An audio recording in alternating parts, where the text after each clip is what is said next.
Antes da libertação, quando a esperança do povo é despertada, a opressão sobre a qual ela geme torna-se mais forte do que nunca.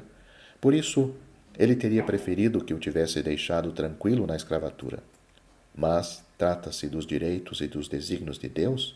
Convém que o povo de Deus seja inteiramente separado desses gentios, feitos agora o seu tormento. Moisés faz os sinais. Os mágicos imitam-nos pelo poder de Satanás para endurecer o coração de Faraó. Mas quando se tratou de criar, neste caso, moscas, eles são forçados a reconhecer a mão de Deus. Enfim, Deus executa os seus julgamentos e toma os primogênitos como representantes de todo o povo egípcio. Nos livramentos de que Deus é o objeto, há duas fases, numa das quais Deus aparece como juiz, enquanto que na outra se manifesta como libertador. Durante a primeira, Israel, que ainda não saiu do Egito, é protegido pelo sangue expiatório do resgate, que barra a Deus o caminho da vingança como juiz e põe o povo infalivelmente ao abrigo, não entrando Deus nas moradas do seu povo. O valor desse sangue põe ao abrigo do julgamento. O povo cingido, com os lombos cingidos, tendo comido à pressa o cordeiro com as ervas amargas do arrependimento, começa a sua viagem. Ainda se encontra no Egito, mas Deus já pode estar e está efetivamente com ele. É bom distinguir aqui o julgamento dos primogênitos e o da passagem do Mar Vermelho.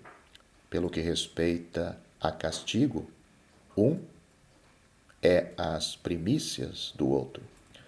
O primeiro deveria ter demovido o faraó da sua temerária perseguição, mas, considerado do ponto de vista do sangue que protege o povo do julgamento de Deus, significa algo de mais profundo e de mais sério do que a passagem do Mar Vermelho, embora também ali o julgamento seja executado. O que aconteceu por ocasião deste é verdade, a brilhante manifestação do poder de Deus que, com o sopro da sua boca, destruiu o inimigo, revoltado contra ele, foi um julgamento final que tinha por caráter aniquilar os inimigos de Deus, libertando o seu povo. Mas o sangue da Páscoa significa o julgamento moral de Deus e a satisfação plena e inteira de tudo o que ele é no seu ser. Deus, tal como ele é na sua justiça, na sua santidade, na sua verdade, não podia, moralmente, tocar naqueles que estavam ao abrigo desse sangue. O seu amor pelo seu povo tinha encontrado esse meio de satisfação às exigências da sua justiça contra o pecado. E à vista desse sangue, que respondia a todas as perfeições do seu ser, ele tinha passado por cima dos filhos de Israel segundo a sua justiça e mesmo segundo a sua verdade. Todavia, mesmo passando por cima, Deus aparece ali como juiz. É o que faz com que, enquanto se detém a contemplar exclusivamente Jesus como a vítima expiatória oferecida à justiça de Deus, a alma não goze senão de uma paz incerta. Caminha-se no Egito, muito embora já verdadeiramente convertido, porque Deus é sempre juiz e o poder do inimigo está sempre presente. No Mar Vermelho, Deus atua em poder segundo os desígnios do seu amor. Cristo, na sua morte, tendo se colocado no mais profundo da nossa miséria, o poder de Satanás e a ira de Deus manifestaram ali a sua força. Mas o próprio Deus interveio em ressurreição para colocar Cristo e nós em Cristo, irrepreensíveis perante a sua face em amor. Por consequência, o inimigo que oprimia de perto o seu povo é destruído sem remédio. É o que sucederá no último dia a Israel, já protegido de fato pelo sangue aos olhos de Deus. Quanto ao sentido moral do tipo do Mar Vermelho, tem, evidentemente, por objeto a morte e a ressurreição de Jesus, do ponto de vista do cumprimento real da obra na sua própria eficácia, como libertação por redenção e do seu povo nele. Deus atua ali para fazer sair este último, pela morte, do pecado e do presente século, libertando-o absolutamente de ambos, pela morte no qual ele, Jesus, ele, Deus, tinha conduzido Cristo ao abrigo, por consequência, de todos os ataques do inimigo. Pela fé, participamos, desde agora, nesta libertação. O sangue põe-nos ao abrigo do juízo de Deus.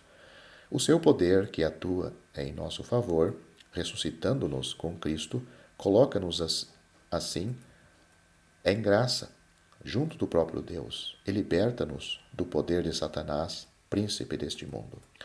O sangue que nos preserva do julgamento de Deus é o começo da libertação, o poder que nos tem vivificado em Cristo, sujeito à morte por nós, libertou-nos de todo o poder de Satanás, que nos perseguia, assim como dos seus ataques e das suas acusações. Desembaraçamo-nos do Egito e do mundo. O mundo que seguir este caminho será subvertido. Como tipo histórico dos futuros caminhos de Deus para com Israel, o Mar Vermelho termina a sequência dos acontecimentos que se referem à libertação do povo, como tipo moral, representa o começo do caminho cristão propriamente dito, isto é, o caminho da alma libertada. Ao sair do Mar Vermelho, entra-se no deserto, canta-se o cântico do triunfo. Vou dar mais algumas notas em relação a estes capítulos. Note-se a expressão, vendo eu sangue, passarei por cima de vós.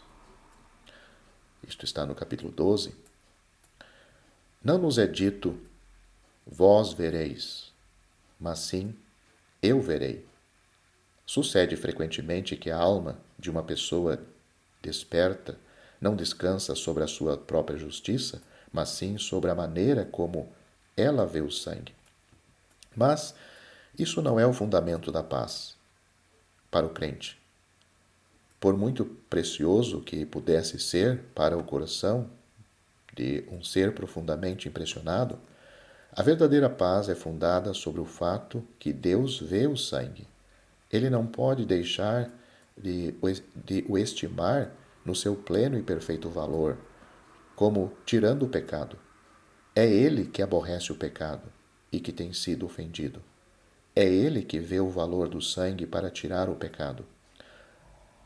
Alguém dirá, talvez, não será preciso, pelo menos, que eu tenha fé no seu valor? É ter fé no seu valor ver que Deus o vê como tirando o pecado. A vossa estima desse valor é apenas a medida dos vossos sentimentos, enquanto que a fé olha para os pensamentos de Deus. Um outro ponto nesses capítulos é o Jordão. O Jordão acrescenta a isso a nossa ressurreição com Cristo e a nossa entrada nos lugares celestiais. Não temos aqui ainda o Jordão, mas sim o Mar Vermelho, mas o Jordão está quando a nação de Israel deixa o deserto e entra na terra prometida, encontrando a primeira cidade, ou confrontando-se com a primeira cidade inimiga, Jericó. Então o Jordão acrescenta a isso a nossa ressurreição com Cristo e a nossa entrada nos lugares celestiais. Esse é o significado do Jordão. Leia Romanos capítulo 3, versículo 21, até o capítulo 5, versículo 11.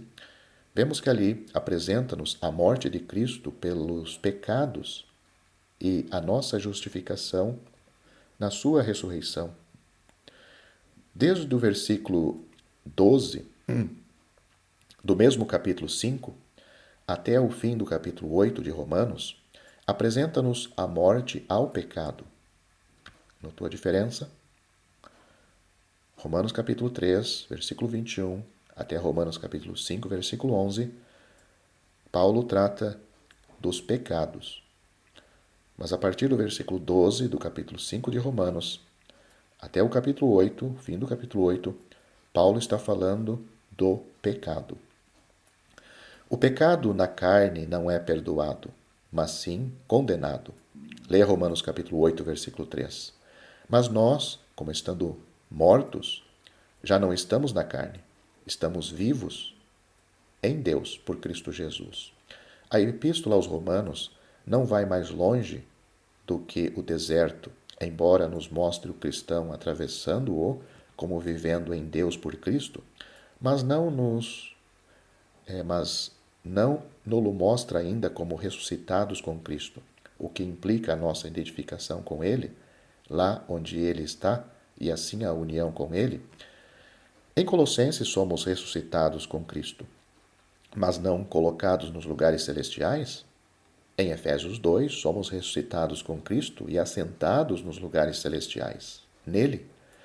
Depois começa a luta contra as forças espirituais do mal nas regiões celestiais.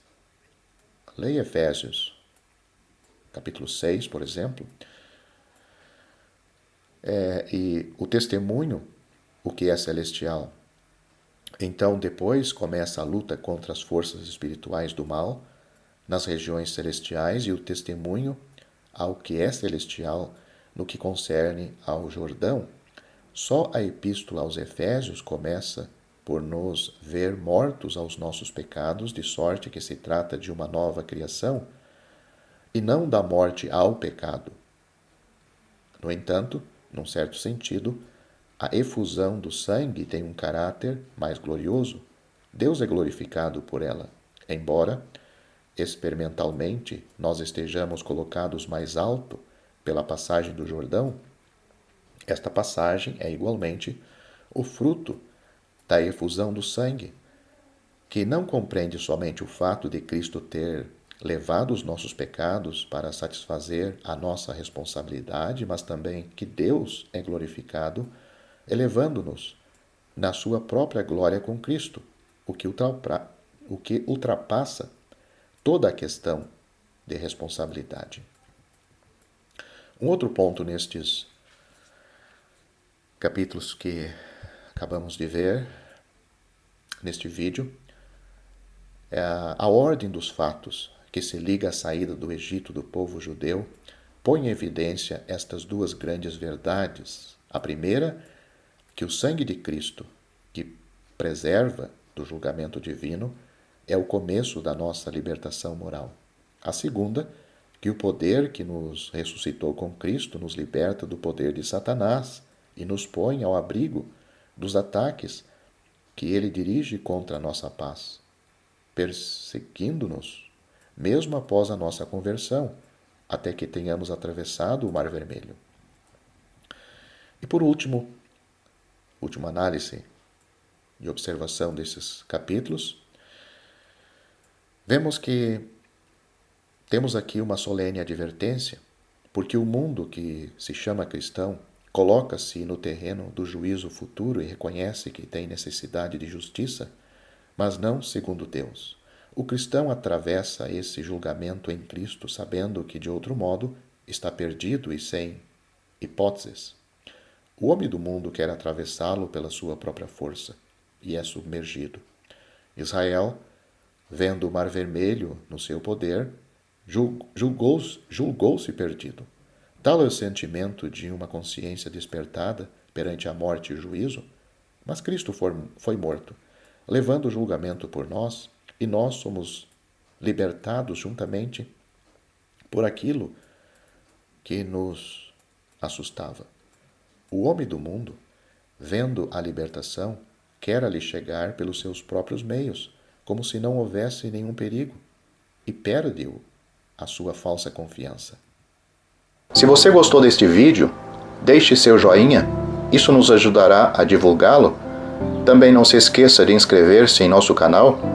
Ative o sininho das notificações para que você receba os novos vídeos. Deixe seus comentários. Obrigado por assistir este vídeo.